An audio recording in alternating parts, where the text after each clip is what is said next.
We are reaching you live from Nigeria's capital city, Abuja. I am Imefonokun. Welcome. Suspected kidnappers have stormed Kado community along Kefi-Abuja Expressway and reportedly abducted a senior Economic and Financial Crimes Commission (EFCC) officer and his neighbor, identified as Eugene.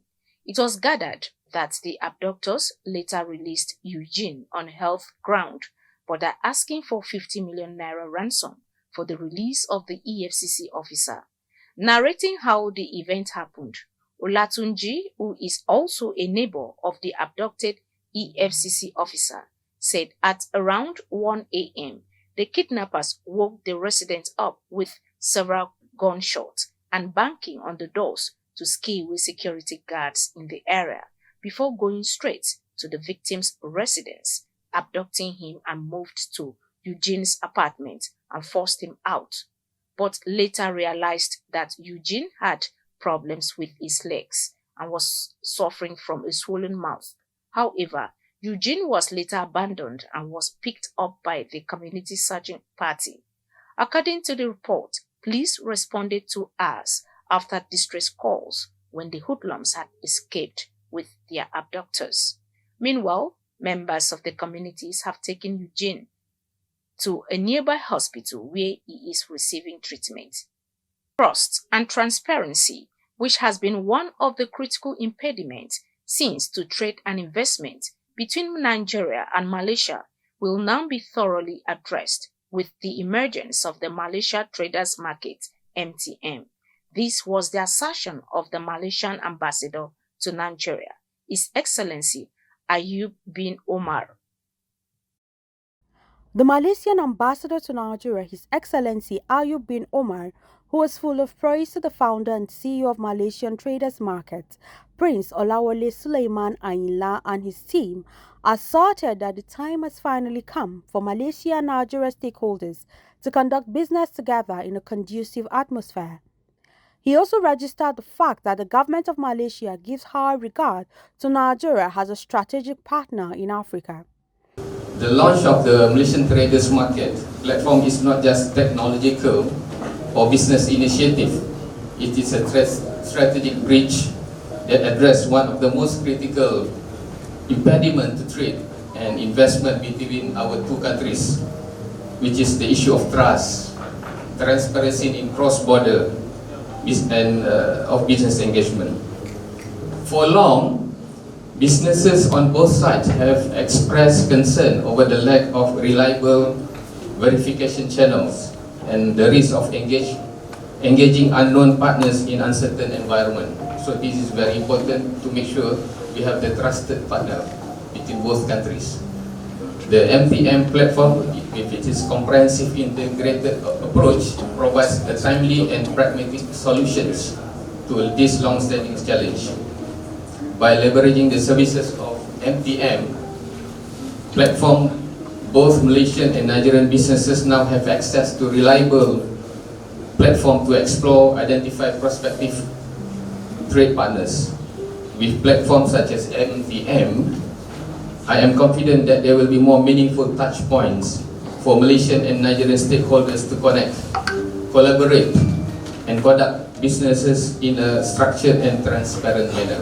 In his speech, the CEO of Malaysian Traders Market, MTM, Prince Olawale Ainla, went down memory lane to explain the rationale behind the MTM platform. He disclosed that the thrust of its activities is to serve as the most trusted intermediary between Malaysian exporters and Nigerian importers. Through this channel, we foster well-reliance job creation and knowledge transfer in every region we touch. Why MTM matters?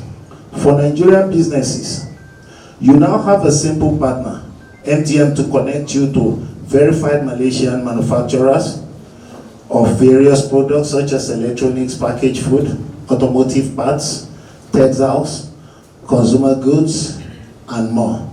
Matrix BZLink is a vast network of suppliers and service providers and is at your fingertips.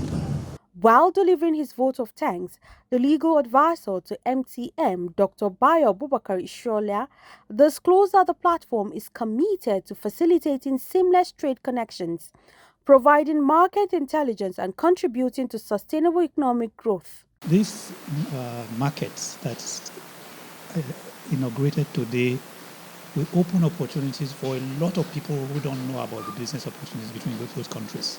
So that is the big deal about this event. A lot of people can now go there and get verified information. If government can be supportive with an enabling environment for business, a lot can be done through this platform, empty that was today established between Nigeria and Malaysia. With Malaysian traders' market, opportunities can no longer slip through the cracks simply because the right connections are now being made in trade and investment between Nigeria and Malaysia. Other dignitaries at the event included Engineer Jani Ibrahim, chairman of the occasion, members, chambers of commerce, industry, mines and agriculture, Nasima, captains of industry, amongst others. Florence Joshua, reporting for Clearview News Desk. A former Abia State Governor and current Senator representing Abia North, Orji Uzor Kalu, has asked President Bola Ahmed Tinubu to remove some ministers and security chiefs, saying they are not doing enough to help Nigeria grow. Kalu made the call while featuring on a national television program where he emphasized that Tinubu must take bold steps to fix the country.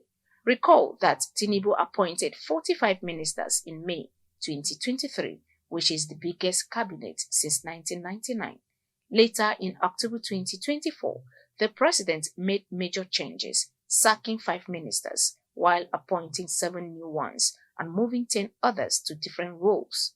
Despite these changes, Nigerians continue to face hardship due to fuel subsidy removal, rising prices, and economic reforms.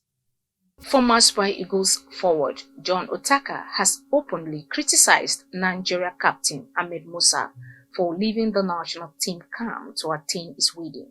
The ex-Portsmouth attacker is calling for greater professionalism and communication in matters concerning national duty following Musa's latest action.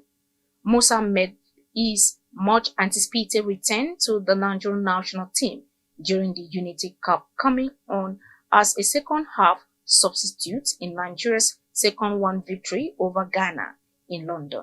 However, the 32-year-old winger's time with the squad was short-lived as he departed shortly after the match for what was initially described as personal reasons. However, it later emerged that Musa had traveled to Kano to marry a new wife, Asma'u, marking his 4th marriage. The revelation triggered widespread public reaction, with fans and pundits questioning if such a decision was appropriate while on international duty. And that's the news. You can follow up on latest events and happenings around you via social media platforms on Facebook, Instagram, and YouTube at Clearview News Desk, or via handle on X, formerly known as Twitter, at Clearview Online. Many thanks for watching. I am Imefono Okon.